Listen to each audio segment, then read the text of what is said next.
आप देख रहे हैं एफएम एक्सप्रेस न्यूज। मैं आपके साथ मैनुद्दीन। बसनगौड़ा पाटिल एथनाल माध्यम से बात करते हुए कहा, बुजापुर जिले से मुक्त कांग्रेस हुआ है। लोकसभा चुनाव के बाद में मुक्त कांग्रेस भारत मुक्त होगा। इस बार फिर से मोदी प्रधानमंत्री होंगे। दूसरे ही दिन येडियुरप्पा कर्नाटक के सीएम बनेंगे। ಕಾಂಗ್ರೆಸ್ ಮುಕ್ತ ಆಗಿದೆ. ಯಾಕಂದ್ರೆ ಕಾಂಗ್ರೆಸ್ ಚಿಹ್ನೆನೇ ಇವತ್ತು ನಮ್ಮ ಲೋಕಸಭೆಯಲ್ಲಿ ಮತದಾನ ಇದ್ರಲ್ಲಿ ನೋಡಿದೆ ನಾನು ಕಾಂಗ್ರೆಸ್ ಚಿತ್ರ ಇಲ್ಲ. ಅಂದ್ರೆ ಅರ್ಥ ವಿಜಯಪುರ ಜಿಲ್ಲೆ ಕಾಂಗ್ರೆಸ್ ನಾಯಕರೆಲ್ಲರೂ ಕೂಡಿ ಕಾಂಗ್ರೆಸ್ ಮುಕ್ತ ಮಾಡಲಿಕ್ಕೆ ಪ್ರತಿಜ್ಞೆ ಮಾಡಿದ್ದಾರೆ. ಅದರ ಹಿನ್ನೆಲೆಯಲ್ಲಿ ಇವತ್ತು ವಿಜಯಪುರ ಲೋಕಸಭೆ ಕಾಂಗ್ರೆಸ್ ಮುಕ್ತ ಜಿಲ್ಲೆಯಾಗಿ ಪರಿವರ್ತನೆ ಆಗಿದೆ ಅಂತ ಬಹಳ ಸಂತೋಷದಿಂದ ಹೇಳಿಕ್ಕೆ ಬಯಸ್ತಾರೆ. ಸರ್, ಈಗ ಮತದಾನ ರಮೇಶ್ ಜಾರಕಿಹೊಳಿ ಕೂಡ ರಾಜೀನಾಮೆ ಬಿಜೆಪಿ ಬರ್ತಾರೆ ಅಂತ ಹೇಳಿದ್ರೆ, ಆಮೇಲೆ ಈಗ ಜಾಧವ್ ಅವರು ಕೂಡ ಬರ್ತೀನಿ ಬಂದಿದ್ದಾರೆ. ಅವರು ಕೂಡ ಬರ್ತಾರ ಅಥವಾ ಏನು ಸಂಪರ್ಕ ಮಾಡಿದ್ರೆ ಹೆಂಗೆ ಸರ್? ಸಾಕಷ್ಟು ದಿವಸಗಳಿಂದ ಚರ್ಚೆ ನಡೆದಿದೆ. ಅವ್ರು ಬರ್ತಾರೆ, ಆದಷ್ಟು ಬೇಗನೆ ಬಿಜೆಪಿಗೆ ಬರ್ತಾರೆ. ಕರ್ನಾಟಕದಲ್ಲಿಯೂ ಬಿಜೆಪಿ ಸರ್ಕಾರ ಮೇ 23 ಏನು ಫಲಿತಾಂಶ ದೇಶದಲ್ಲಿ ಪ್ರಕಟ ಆಗಲು ಪ್ರಾರಂಭ ಆದಮೇಲೆ ಕಾಂಗ್ರೆಸ್ ಮತ್ತು JDS ಎರಡರಲ್ಲಿ ಅನೇಕರು ತುದಿಗಾಲ ಮೇಲೆ ನಿಂತಿದ್ದಾರೆ. ಅವರೆಲ್ಲಾನು ಬಿಜೆಪಿಗೆ ಬರ್ತಾರೆ. ಕರ್ನಾಟಕದಲ್ಲಿ ಸನ್ಮಾನ್ಯ ಯಡಿಯೂರಪ್ಪನವರ ನೇತೃತ್ವದ ಸರ್ಕಾರ ಮೋದಿಯವರ ಕೇಂದ್ರದಲ್ಲಿ 2ನೇ ಬಾರಿಗೆ ದೇಶದ ಪ್ರಧಾನಮಂತ್ರಿಯಾಗಿ ಒಂದೇ ದಿವಸ ಗ್ಯಾಪ್ ಆಗ್ತದೆ. ಯಾಕಂದ್ರೆ ಪ್ರಧಾನಮಂತ್ರಿಗಳ ಪ್ರಮಾಣ ವಚನ ಆದ ನಂತರ ಮರುದಿವಸ ಯಡಿಯೂರಪ್ಪನವರ ಒಂದು ಪ್ರಮಾಣ ವಚನ ಕರ್ನಾಟಕದಲ್ಲಿ ಆಗ್ತದೆ. ಕರ್ನಾಟಕದ ಸಮಗ್ರ ಅಭಿವೃದ್ಧಿಗೆ, ಸಮಗ್ರ ಕರ್ನಾಟಕದ ಒಂದು ಒಳ್ಳೆಯದಕ್ಕೆ ಇವತ್ತು ಕರ್ನಾಟಕದಲ್ಲಿ ಸಹ ಸರ್ಕಾರ ಬದಲಾವಣೆ ಆಗುವಂಥ ಎಲ್ಲ ಸ್ಪಷ್ಟವಾದಂತಹ ಲಕ್ಷಣಗಳು ಕಾಣಿಸ್ತವೆ. ಯಾಕಂದರೆ 28 ಲೋಕಸಭೆಗಳಲ್ಲಿ ಸುಮಾರು 22ರಿಂದ 23 ಲೋಕಸಭೆಗಳಲ್ಲಿ ಇವತ್ತು ನಾವು ಭಾರತೀಯ ಜನತಾ ಪಾರ್ಟಿ ರಮೇಶ್ ಜಾರಕಿಹೊಳಿ ಅಂತಿಮ ನಿಮ್ಮ ಬದಲಾವಣೆ ಬಿಜೆಪಿಯಲ್ಲಿ ಯಡಿಯೂರಪ್ಪನವರೇ ರಾಜ್ಯದ ಅಧ್ಯಕ್ಷರಿದ್ದಾರೆ.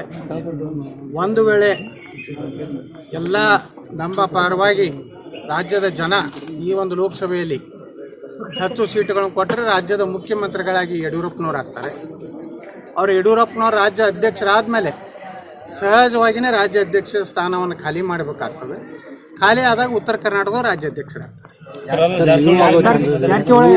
ಯಾರು ಹಿಂದುಳಿದವ್ರು ಆಗ್ಬೋದು, ದಲಿತರಾಗ್ಬೋದು, ಯಾರಾದ್ರೂ ಒಬ್ರು ಆಗ್ಬೋದು. ಯಾಕಂದ್ರೆ ಒಂದು ಕಡೆ ನಮ್ಮ ಲಿಂಗಾಯತರು ಮುಖ್ಯಮಂತ್ರಿ ಆದಾಗ ಅಲ್ಲಿ ಸಹಜವಾಗಿ ಹಿಂದುಳಿದವರು ದಲಿತರಿಗೆ ಅವಕಾಶ ಸಿಗ್ತದೆ. ಸರ್, ದೇವೇಗೌಡರು ಹೇಳಿದ್ದಾರೆ ಲಿಂಗಾಯತರ ಕೊಡುಗೆ ಏನಿದೆ, ಒಕ್ಕಲಿಗರ ಕೊಡುಗೆ ಏನಿದೆ ನಾನು ಬಹಿರಂಗ ಮಾಡ್ತೀನಿ. ಲಿಂಗಾಯತರ ಕೊಡುಗೆ ಏನಿದೆ ಸಮಾಜ? ಅಷ್ಟು ಮಂದಿ ಸಿಎಂ ಏನ್ ಮಾಡಿದ್ರು? ಇಷ್ಟು ಜನ ಸಿಎಂ ಏನ್ ಮಾಡಿದ್ರು? ನೋಡ್ರಿ, ಕರ್ನಾಟಕದಲ್ಲಿ ಲಿಂಗಾಯತರ ಪಾತ್ರ ದೊಡ್ಡದಿದೆ. ಕರ್ನಾಟಕ ಏಕೀಕರಣದಿಂದ ಹಿಡಿದು ಸ್ವಾತಂತ್ರ್ಯ ಹೋರಾಟದಲ್ಲಿ ಸಹ ಉತ್ತರ ಕರ್ನಾಟಕದ ಹೆಚ್ಚು ಸ್ವಾತಂತ್ರ್ಯ ಹೋರಾಟಗಾರರು. ಆದರೆ ಈ ರೀತಿ ಒಬ್ಬ ದೇವೇಗೌಡರು ಒಂದು ಜಾತಿಗೆ ಸೀಮಿತ ಆಗಿ ಮಾತಾಡ್ಬೋದು. ಅವರು ದೇಶದ ಮಾಜಿ ಪ್ರಧಾನಮಂತ್ರಿಗಳು. ಈ ರೀತಿ ಅತ್ಯಂತ ಕೆಳಮಟ್ಟದ ಲಿಂಗಾಯತರ ಬಗ್ಗೆ ಮಾತಾಡೋದು, ಹಿಂದುಳಿದವ್ರ ಬಗ್ಗೆ ಮಾತಾಡೋದು ಇದು ಸರಿಯಲ್ಲ. ಒಬ್ಬ ಗೌರವಯುತವಾಗಿ ದೇವೇಗೌಡರು ನಡ್ಕೋಬೇಕು. ಅವ್ರ ವಯಸ್ಸಾಗಿದೆ. ತುಮಕೂರಿನಲ್ಲಿ ಭಾರಿ ಮತಗಳನ್ನು ಸೋಲೋರಿದ್ದಾರೆ. ಜನ ಅವರು ನಿವೃತ್ತಿ ಆಗೋದಿಲ್ಲ ಅಂತ ಹೇಳ್ಯಾರ. ಆದರೆ ಜನ ನಿವೃತ್ತಿ ಆಗಲಿಕ್ಕೆ ಅವರು ಎಲ್ಲ ಜನ ಮೊನ್ನೆ 18ನೇ ತಾರೀಕಿಗೆ ಅವರಿಗೆ ಅವರ ನಿವೃತ್ತಿಯ ಒಂದು ದಿನಾಂಕವನ್ನು 23ಕ್ಕೆ ತುಮಕೂರಿನ ಜನ ಈಗಾಗಲೇ ಬರೆದಿದ್ದಾರೆ. ಅದಕ್ಕೆ ದೇವೇಗೌಡರು ಬೇಜವಾಬ್ದಾರಿತೆಗೆ ಈಗಾಗಲೇ ಅವ್ರು ಗೌರವ ಕೊಡ್ತೀವಿ ನಾವು ಹಿರಿಯರ ಅಂತೇಳಿ. ಇದೇ ರೀತಿ ಉದ್ದಟತನ ಜಾತಿ ಮೇಲೆ ಮಾತಾಡಿದ್ರೆ ಮೊನ್ನೆ ನಾ ಹೆಂಗೆ CM ಇಬ್ರಾಹಿಮ್ಗೆ ಉತ್ತರ ಕೊಟ್ಟಿದ್ದೀನಿ, ಹಂಗೆ ದೇವೇಗೌಡರು ಉತ್ತರ ಕಾಯಬೇಕಾಗ್ತದೆ. ಸರ್, ಈಗ ಜಾರಕಿಹೊಳಿ ನಾ ಏನು ಮಾತಾಡೋದು, ನಾ ಬೆಳಗಾವಿ ಹೋಗಿದ್ದೇನೆ. ನಾ ಪಕ್ಷದ ಪ್ರಚಾರ ಮಾಡಿ ನಾವು ವಾಪಸ್ ಬಂದೀನಿ. ನನ್ನ ಜೊತೆಗೆ ಏನು ಅವ್ರ ಸಂಪರ್ಕ ಇಲ್ಲ. ಆದರೆ ಎಲ್ಲ ನಮ್ಮ ಪಕ್ಷದ ಹೈಕಮಾಂಡ್ ಜೊತೆ ನಿರಂತರ ಅವರು ಸಂಪರ್ಕನಾಗ ಅದಾರ. ಸರ್, ರಮೇಶ್ ಪ್ರಚಾರಕ್ಕೆ ಬರಲೇ ಇಲ್ಲ ಸರ್. ಒಂದು ರಾಜ್ಯದ ಎಲ್ಲ ಕಡೆ ಓಡಾಡಿ ಉತ್ತರ ಕರ್ನಾಟಕದಲ್ಲಿ ಎಲ್ಲಿ ನನ್ನ ಪ್ರೀತಿಯಿಂದ ಕರೆದಾರೆ, ಎಲ್ಲಿ ಆತ್ಮೀಯತೆಯಿಂದ ಕರೆದಾರೆ, ಎಲ್ಲಿ ನನಗೆ ಗೌರವ ಕೊಟ್ಟಾರೆ ಅಲ್ಲಿ ನಾನು ಹೋಗಿದ್ದೀನಿ. ಸ್ವಾಮಿ ವಿವೇಕಾನಂದರು ಒಂದು ಮಾತು ಹೇಳಿದ್ದಾರೆ, ಯಾವ ಸ್ಥಳದಲ್ಲಿ ನಿನಗೆ ಗೌರವ ಇರುವುದಿಲ್ಲೋ, ಸನ್ಮಾನ ಇರುವುದಿಲ್ಲೋ, ನಿನ್ನಲ್ಲಿ ಪ್ರೀತಿಯಲ್ಲಿ ಕಾಣುವುದಿಲ್ಲೋ ಆ ದಿಕ್ಕಿನಲ್ಲಿ ಚಪ್ಪಲಿ ಸಹಿತ ಹಿಡಿಬಾರತ್ತೆ. ಅವ್ರು ಏನು ಮಾಡ್ತಾರೋ ಅವ್ರಿಗೆ ಗೊತ್ತಾಗ್ತಾ ಇದೆ. ಏನು ಶಿವಕುಮಾರ್ ಅವ್ರದ್ದು ಏನು ಹೇಳಿಕೆಯೋ, ಪ್ರತ್ಯೇಕ ಲಿಂಗಾಯತರದ್ದು ಏನು ಹೇಳಿಕೆಯೋ, ನಾಯೇನು ಆ ಒಂದು ಇದಕ್ಕೆ ಹೋಗೋದಿಲ್ಲ. ಒಂದು ಮಾತು ನಾನು ಹೇಳ್ತೀನಿ, ನಾವೆಲ್ಲ ಮೊದಲು ಹಿಂದೂಗಳು, ಅಲ್ಲಿ ನಾವು ಲಿಂಗಾಯತರು ವೀರಶೈವರು ಏನು ಫರಕ್ ಇದೆ ವೀರಶೈವ ಲಿಂಗಾಯತರಲ್ಲಿ?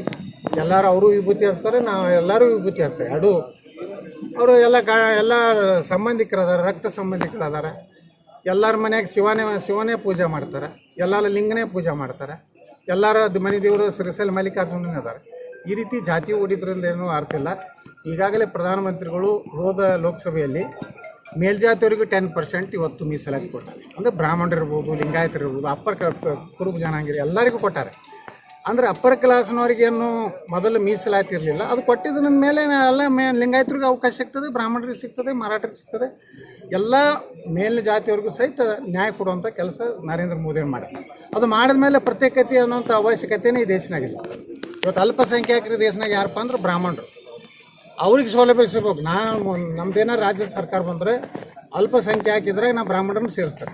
अभी लेटेस्ट खबरें देखने के लिए जुड़े रहिए FM एक्सप्रेस न्यूज़ के साथ और हमारे चैनल को सब्सक्राइब करना और साथ ही बेल आइकन को दबाना ना भूलें ताकि हमारी हर एक लेटेस्ट नोटिफिकेशन आप तक पहुंचती रहे। FM एक्सप्रेस न्यूज़, आपकी आवाज़ हमारी पहुंच।